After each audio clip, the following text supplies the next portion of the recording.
Sindh assembly में बल्दियाती निज़ाम से मुतालिक तरमीमी बिल 2021 मंजूर होने के बाद से अपोजिशन जमातें सरापा एहतजाज हैं। एमक्यूएम पाकिस्तान के कन्वीनियर खालिद मकबूल सदीकी ने सिंध में नए बल्दियाती निज़ाम के खिलाफ सड़कों पर निकलने का ऐलान कर दिया है। अच्छा, उनका कहना क्या है कि जी माजूर बल्दियाती निज़ाम सिंध के शहरी इलाकों पर मुसल्लत किया जा रहा है और नए बल्दियाती एक्ट में मशकूक शिकें भी शामिल की गई हैं। अच्छा, उन्होंने ये भी कहा है कि जी हमारे पास सड़कों पर आने के अलावा कोई ऑप्शन नहीं है।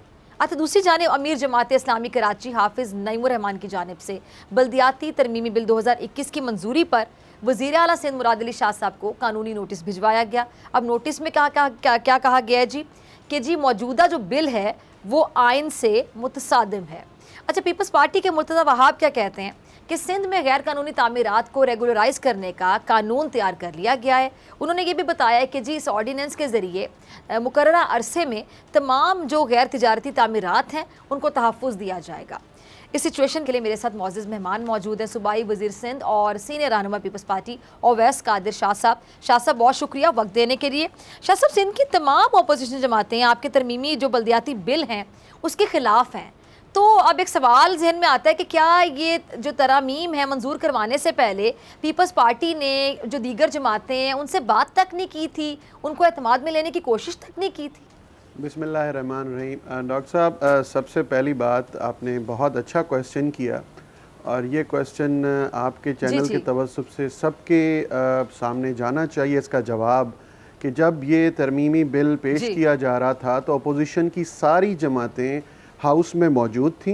Minister local government Nasir Hussain Shah ने जब बिल पेश करने से पहले ये वाज़े किया कि आप सबकी जो राइटिंग्स हैं, आप सबको जो लिखा गया, आप सबके जो आपसे कॉरेस्पॉन्ड किया गया, आप सबको बताया भी गया और वो सारे सबूत उनके पास मौजूद हैं। उन्होंने फ्लोर ऑफ द हाउस में कहा।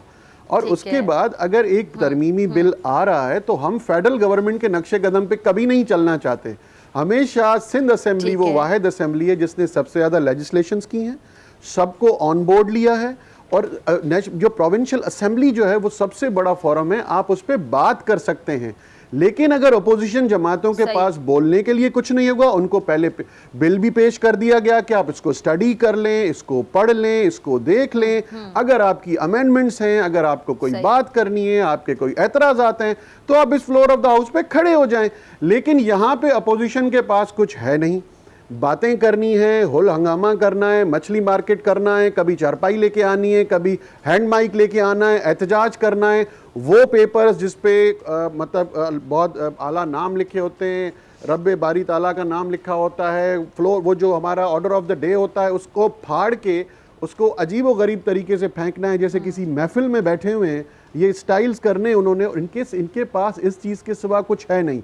अगर आपको लगता है कि इसमें कोई चीज़ अमेंड की जाए, अगर कोई चीज़ गलत है वो दुरुस्तगी की तरफ लाई जाए तो आप बैठते, आप बात करते, आपको बात करने का पूरा मौका दिया गया। हालांकि हमारे कुछ दोस्तों ने उनसे बात भी की कि आए, बैठें, बैठ के बात करें, इस पे फ्लोर ऑफ द हाउस पे आपको टाइम दिया जा रहा है कि आप प्रूव करें कि आपकी अमेंडमेंट्स कौन सी हैं। लेकिन बिल जिस वक्त पेश किया जा रहा था, हंगामा किया गया, हंगामा आराई की गई, वही पुरानी रवायत जो इनको सिखाई गई है कि आपने कुछ करना नहीं है और यही परफॉर्मेंस है। जो सबसे ज़्यादा गलत बोले, जो पॉलिटिकल नॉर्म से हटके हरकतें करे, उसकी तारीफ़ें ऊपर वफाक के पास जाती हैं कि भाई उसकी नौकरी पक्की, अगले 5 साल भी उसको कोई ना कोई नौकरी मिलेगी, तो वो उनको परफॉर्मेंस करनी है और फिर हाउस से बाहर चले जाना है। अब ये पहले ये तो बात करें कि इनको एतराज़ किस शिक पे है, क्या डिस्क्रिमिनेशन हुई है, कौन सा गलत कानून आया है, कौन सा काला कानून है। आपके पास फॉर्म मौजूद है लेकिन आप बात नहीं करते।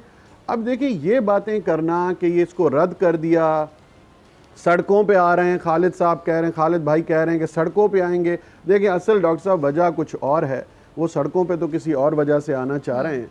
अभी 3 साल गुजर गए, जो वादे, इकरारनामे और जो इरादे थे वो कोई उनका इरादा तो पूरा नहीं हुआ, कोई वादे भी पूरे नहीं हुए, कोई वफा नहीं हुए। तो अब वो क्या है कि उनको एक मौका चाहिए, निकलना किसी और के ख़िलाफ़ है। अब बेस इसको बनाया जा रहा है तो वहाँ से भी इनको कुछ नहीं मिला जिनके आसरे पे 3 साल चल रहे थे। अब इनके पास और रह क्या गया? अगर अब भी इनके पास वक्त है, आ जाएं, असेंबली सेशन में बैठें, वहाँ एक पॉलिटिक्स सबसे हाईएस्ट फोरम है, आप बैठें यहाँ पे प्रोविंशियल असेंबली में बात करें। लेकिन नहीं करनी बात और सिर्फ यही धमकियां देनी है, अच्छा किसी शाह ने साहब, नोटिस एमक्यूएम भेजना पाकिस्तान है। ने आपको पता है इस बिल के खिलाफ डायरेक्ट उन्होंने कहा सड़कों पर आने का हम ऐलान करते हैं, ऑप्शन ही कोई नहीं है सड़कों पे आने के अलावा। उन्होंने कुछ खालिद मकबूल सिद्दीकी साहब ने उनका सॉर्ट होगा टीम, जरा सुनाइएगा शाह साहब, आप भी सुनेगा फिर मैं आपसे जवाब लेती हूँ। जी चलाइएगा जरा। जी शाह साहब, आपने पहले भी किन्हीं तौर पे सुना होगा खालिद मकबूल सिद्दीकी साहब को बात करते हुए, अब आपने दोबारा सुना, क्या कहेंगे आप? देखें जी, मैं डॉक्टर साहब यही कहूँगा कि गुस्सा किसी का है, निकल किसी और पे रहा है। मेरे पास तो ये एक सेंटेंस है इनके लिए जो इन पे फिट होता है। अगर ये नुमाइंदगी की बात करते हैं तो क्या जो ये दावा करते थे इस 18 के इलेक्शन में, इनकी पूरी नुमाइंदगी कहाँ गई?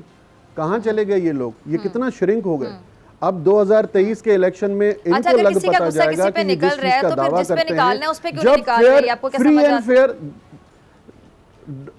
डॉक्टर साहब देखें, गुस्सा है फेडरल गवर्नमेंट का, 3 साल उनके साथ चलते रहे। मैं खुल के कह रहा हूं, वजीर आजम ने इनको बार बार बुला के चूरन दिया, इनका मसले हल नहीं हुए। जो ये डिमांड करते हैं, इनको एक मिनिस्ट्री बढ़ा के दी गई, कभी कुछ दिया गया, लेकिन वो जो इनको प्रॉमिस किया गया कि इतने पैसे देंगे, इतने फंड्स देंगे आपको, ये चीज़ें जो आपने डिमांड की हैं मिल जाएंगी, वो अभी तक पूरी नहीं हुई। और अभी ये लगता है कि आगे पूरी नहीं होंगी, क्योंकि जब उनका ही पोल खोल चुका है, उनकी बातें बयां हो चुकी हैं सबके सामने कि इस पाकिस्तान जब से बना है उसकी तारीख में जितने इन 3 सालों में स्कैंडल्स आए हैं, जितनी सब्सिडीज उन्होंने अपने दोस्तों के शुगर मिल्स को दी हैं, जितने फ़ायदे उन्होंने अपने एटीएम्स को दिए हैं, ये माजी में कभी इसकी कोई मिसाल नहीं मिलती। अब इनका तो कहीं पे कोई खाते पे नाम ही नहीं है। अब ऊपर इलेक्शन का साल है, अब इलेक्शन में जाने से पहले इन्हें कोई तो फेस सेविंग चाहिए। अब ये वही पुराना कार्ड इस्तेमाल करेंगे जिसको पीपल्स पार्टी ने हमेशा रद्द किया है। पाकिस्तान पीपल्स पार्टी का मंशूर है कि पाकिस्तान पीपल्स पार्टी ने जब भी सियासत की है नेशनल लेवल की है, और जहां पे सियासत की है वहां पे यही कहा है कि पाकिस्तान एक सूबा, चारों सूबे एक गुलदस्ते के मानंद हैं, सबको प्यार मोहब्बत से मिलकर रहना चाहिए। यही पाकिस्तान पीपल्स पार्टी है जिसने कराची की रोशनियां बहाल की। यही पाकिस्तान पीपल्स पार्टी है जिसने मजहबी, लिसानी, ज़बानी झगड़ों को ख़त्म करके सबको एक दूसरे के करीब किया।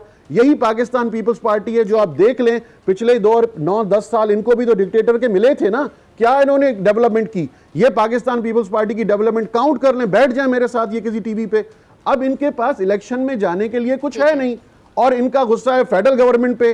कुछ दिनों के बाद ये रोड पे निकलेंगे, उनके सामने अपना कुछ ना कुछ इनको इंस्ट्रक्शंस वहां से आई होंगी कि आप ये काम करें, बोलेंगे आके कुछ बोलना होगा, जो गलत सलत बोलेंगे, जितना गलत बोलेंगे पाकिस्तान पीपल्स पार्टी के खिलाफ। अच्छा चलें, आपको लगता है कि एमक्यूएम वाले किसी और का गुस्सा, वहां पे बल्कि आपने वाज़ेह अल्फाज में बोला कि फेडरल गवर्नमेंट का, वफाकी हुकूमत का गुस्सा निकाला जा रहा है आप पर।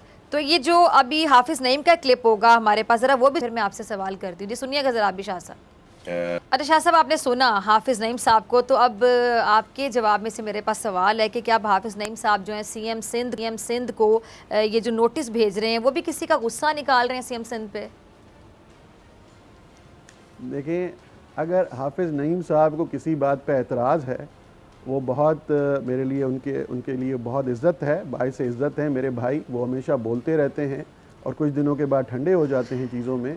उन्होंने एक लीगल नोटिस भेजा है और ठीक है, उनका जवाब सीएम साहब देंगे। अगर वो कोर्ट जाना चाहते हैं तो वो कोर्ट भी चले जाएं, वहाँ पे भी हम अपनी सारी चीज़ें वहाँ पे डिफेंड करेंगे। ये मामला अगर जाएगा तो उसको देखेंगे। लेकिन क्या मैं ये सवाल कर सकता हूँ हाफिज साहब से कि आज जो इंक्रोचमेंट के बारे में कोर्ट के डिसीशंस आ रहे हैं, आज जो इतनी खलबली मची हुई है, क्या वो नेमतुल्लाह खान साहब का दौर नहीं था जो कराची की 4 या 5 मेन सड़कों को कमर्शलाइज किया गया?